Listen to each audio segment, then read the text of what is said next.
Smart rapper, gang. That's why these are important, because everybody who hears your song is not hearing it in the studio with you. They're hearing it in those other places. So you need to make it for them in those other places. New shoes on the feet. What up, Smart Rapper Gang? Today, we're talking about something that's very important. And hopefully you're already at this stage. I'm going to assume you're already at this stage, but we're gonna talk about 4 ways to check and know if the song that you have mixed and mastered, or just mixed, whether done by you or somebody else, if it sounds right, if it sounds good enough to release. And these are like essential tips. And I like to point this out first and foremost is these tips work whether or not your song was mixed and mastered in a $250,000 studio, $1 million studio, because we still do this even after we mix and master a song in the big studio. We still do these tests and checks because they are essential and they are gonna help you in the finished product, okay? So I'm gonna teach you guys the 4 ways to check to make sure you have a right mix today on Smart Rapper. I'm Rob Level, this is Smart Rapper, obviously, and you're about to get smarter right after the intro. I do this full time, bitch. I do this full time. Every day, day. Stay up on my grind, bitch. All day, day. Stay up on my grind. I do this full time, bitch. Now when I say mixed, I mean, is it going to sound right to everybody who listens to it, right? You don't want somebody hearing it and then be like, I don't like this because the way it sounds, because sonically it can suck. The song could be amazing, but if it's mixed wrong, it's gonna suck. Like, that's just how it is. Having a good sounding mix and master on your record is definitely something that's going to help you stand out, sound more professional, therefore be taken more professional, and help your song really make moves. Yes, there are exceptions where some songs are just mixed shitty, but sometimes a shitty mix helps a song. Not always the case, and not very often the case, but sometimes, okay? So let's go over the 4 ways to check your final mix to make sure that it's actually something that you should release to the public. Super easy, let's get into it. Number 1, you're gonna take your song after it's mixed and mastered, or mixed, or whatever you did with it, and you're gonna take it and you're gonna go sit in your car. And you're gonna listen to it in your car. Yes, this is how professionals check their stuff too, okay? And I'll tell you why after these, okay? Number 2, you're gonna listen through headphones. Okay, so you got headphones, listen through headphones. It's a whole different listening experience. As you should know, if you ever listen to a song through headphones, you enjoy it much more because you can hear a lot more, especially if you got good headphones, okay? Then you're gonna go ahead and you are going to listen to it on a cell phone, right? Because listening to it on a cell phone sounds completely different than listening through headphones. It sounds completely different than listening to it in a car. And then you're gonna listen to it on your home speakers, your home studio monitors, or your speakers, or whatever. Now you're probably like, oh, why would I do that? Or you're probably like, duh, right? Either way, here's the reason that you do that. It's because you have all of these different mixing, these environments that how your mix sounds in different environments.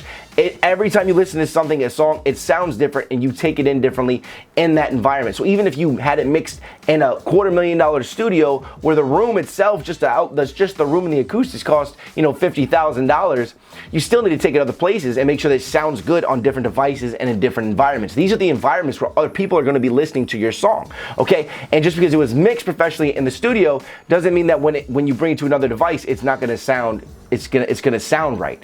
And the reason is because when you mix in the studio, the engineer's ears could have been fatigued. You could listen to it on a cell phone, and for some reason the ad-libs are just 2 or 3 decibels too loud and it's really clashing. Like, there's a lot of reasons to check these in different environments. Then you can go back to the studio with your notes, with fresh ears, and you can make these slight adjustments to the record. Okay, and then eventually when you recheck them, it's gonna sound fucking amazing in every one of those different environments. Okay, and again, this goes for, it doesn't matter if you had to mix in a professional studio. We still do this with every record. Professionals still do this. They'll take it, they'll put it in the car, and they'll listen to it while they're driving. Not only to listen to the mix, but also just to like, okay, how do I feel and vibe to this record in the car? Do I like this record just as much in the car? The arrangement of the song, the instrumentation, the way everything is set up, the lyrics, the melodies, the building the tension, and just everything. Does everything sound good in the car? How do I feel in the car? Because it's a different environment. If the song may make you feel one way in the studio because the bass is banging. You ever been to a studio? You're like, yeah, everything sounds good when it turned all the way up, right? But how does it sound in a car? Do you get that feeling at all when you listen to it on a little cell phone? How do you feel in the headphones? That's why these are important, because everybody who hears your song is not hearing it in the studio with you. They're hearing it in those other places. So you need to make it for them in those other places. You just became a smarter rapper. All right, y'all, you guys know I teach a word a day on this channel. So you know what time it is. I got this right here, man. It's time for word of the day. New words you can say, new words for your rhymes and for your wordplay. By the time you leave this video, You'll be smarter than you was before. This is so stupid. What up, y'all? Word of the day today is succinct. It means to express something in a clear but brief manner, saying less words than are completely necessary. So if a teacher has students that get bored easily, he'd have to make his lessons succinct, right? All right, I hope that helped you learn today. Again, it's just the normal environments that you normally listen. Headphones, your car, cell phone, home studio, or home speaker system, okay?